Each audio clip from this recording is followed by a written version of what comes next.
জেনাকারী পুরুষ আর নারীর শাস্তি দেখেছেন স্পেশাল একটা চুলা, জাহান্নামের ভিতরে স্পেশাল একটা চুলা বানিয়েছেন আল্লাহ পাক, যার নিচের দিকটা এরকম প্রশস্ত, মাথাটা চিকন, নিচ থেকে আগুন দাউ দাউ করে জ্বলছে, আর এই আগুনের সাথে সাথে মানুষগুলো লাফিয়ে উঠছে। আগুন নিচে নেমে যাচ্ছে, মানুষগুলো নিচে নেমে যাচ্ছে, আবার দাউ দাউ করে আগুন, আবার মানুষগুলো উপরে উঠছে।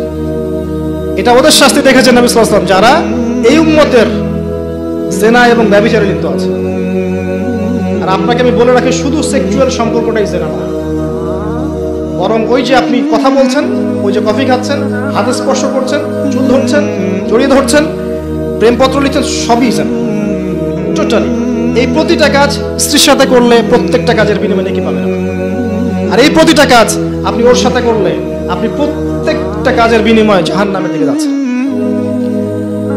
শুধু এভাবে স্পর্শ করা, গায়রে মাহরাম মেয়েকে এভাবে স্পর্শ করা, একটা হাদিসে নবীজি বলেছেন মাথার মধ্যে লোহার পেরেক বসানোর চাইতে বেশি জঘন্য কাজ।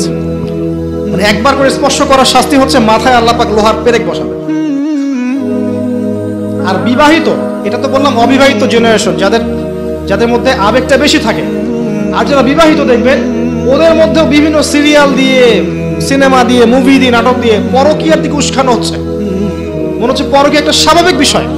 আর এখন ম্যাক্সিমাম পরিবারের মধ্যে পরকীয়া ঢুকে গেছে। দেখবেন স্বামী জানেই না স্ত্রী পরকীয়া করছে, স্ত্রীও জানে না স্বামীর কয়টার সাথে অ্যাফেয়ার। হ্যাঁ, এবং এগুলো করলে কেউ খারাপ বলবে না। আবার এগুলো করলে এবং জেনা করলে কেউ খারাপ বলবে না। খারাপ তখন বলবে যখন আপনি সাহস করে আরেকটা বিয়ে করতে যাবেন।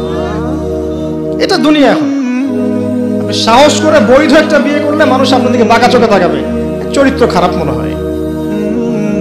কিন্তু বিবাহিত হওয়ার পরেও একটা স্ত্রী নিয়ে আছেন, এদিকে 10টার সাথে পরকীয়া, কোনো সমস্যা নেই। অথবা বিয়ে না করে আপনি 1000টা মেয়ের সাথে জেনা করছেন, বারে যাচ্ছেন, এই পতিতালয়ে যাচ্ছেন, ধনির দুলাল হলে ওখানে গিয়ে আবার খাচ্ছেন, মাদক খাচ্ছেন, সেক্স করে বাসায় ফিরছেন, কোনো সমস্যা নেই। কিন্তু আপনি যদি বলেন বাবা আমার বিয়েটা একটু তাড়াতাড়ি দিন, আমার চাহিদা আছে, আমার বয়স হয়েছে 20-25 হয়ে গেছে, আমাকে বিয়ে দিন। এখন কিসের বয়স তোমার বিয়ে করো? আগে 30-35 হোক, নিজের পায়ে দাঁড়াও। আগে নিজের পায়ে দাঁড়াতে দাঁড়াতেই ও জাহান্নামের পায়ে দাঁড়িয়ে গেছে। এদিকে নিজের মেয়েদের চাহিদা আরো আগে শুরু হয়, এবং তারা তো মুখ ফুটে সব বলতে পারে না, বাট তাদের চাহিদা আমার হচ্ছে বেশি আছে। আপনি যেভাবে একটা মেয়েকে দেখে প্রলুব্ধ হন, একটা মেয়েও আপনাকে দেখে প্রলুব্ধ হয়। তারা বলতে পারে না, ভিতরে ভিতরে পাপ করতে পারে। আর ওদের ব্রেনটাকে ওয়াশ করে দিয়ে বিভিন্ন সিরিয়াল দিয়ে, বিউটি কন্টেস্ট দিয়ে, নাটক দিয়ে, মুভিজ দিয়ে, পর্নোগ্রাফি দিয়ে, আর ছেলেদের সংস্পর্শ দিয়ে আমরা ওদেরকেও জেনা টেনে টেনে আসতে চাই নাই, টেনে হিস্ট্রি জেনার কাছে নিয়ে আসছে। আসবি না মানে আয়, এটাই উন্নতি, এটাই অগ্রগতি, এটাই প্রগতি, আয় আসবি না কেন? এভাবে সমাজের কাঠামোটা নষ্ট হয়ে গেছে, পরিবারগুলো ভেঙে যাচ্ছে। আর এরপরে দেখবেন ডিভোর্স, ওই যে বাচ্চা কাচ্চা যেগুলো আছে এগুলো মা ছাড়া বাপ ছাড়া মানুষ হবে।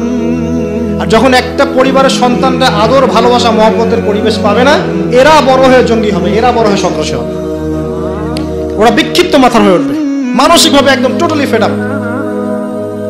এই হচ্ছে অবস্থা।